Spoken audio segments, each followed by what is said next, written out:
Welcome to Before the Drop. Meet Eli Hoagie Sullivan. He is a hybrid, but not quite like the Advent Troopers or the Skirmishers. No, he's something a little different, a little closer to human. Batch N Project was aimed at creating hybrids that were more suited to interacting with the human populace.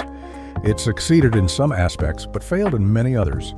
It is unknown how many were created, but it is likely low in numbers, as each Batch N hybrid was made to be genetically and physically unique. Hoagie seems to have some mutant DNA in him, given his large stature and build. For being only a few years old, he's pretty smart. It helps that he came out of his tube with a basic education already built into his brain. But Hoagie had a deep-seated desire to learn more, so he began reading every book he could find, once he could. But that had to wait until after he was more or less adopted by the Oakleys, the family that found him wandering the streets in Savannah, Georgia, were anything but normal. Redmond Thumper Oakley, the younger brother, was an explosives expert. He perhaps enjoyed them too much. Waylon Oakley, the older brother, was a custom vehicle fabricator with a penchant for creating bizarre projects. It was during this time that Hoagie managed to lose his left eye. But the story seems to change every time he tells it.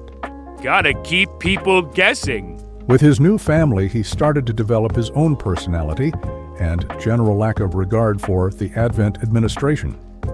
A rather brash, joking, and somewhat scattered person, Hoagie tends to live in the moment, doing what feels like the correct thing to do, but not often giving much thought to the future. Not to say that he doesn't think about consequences, just that he's pretty impulsive when it comes to decision-making. He tries his best to make friends and look out for the others around him, given his size and strength. Sometimes it works, and sometimes he accidentally knocks someone over while turning too fast. During his escapades, he ended up in several excursions with the resistance forces, where Hoagie was heavily armed, heavily armored, and accompanied by a lot of hooting, hollering, and laughing. That's when XCOM noticed him, and when he was eventually recruited, Hoagie can be heard scrambling toward the Sky Ranger. I call dibs on shotgun.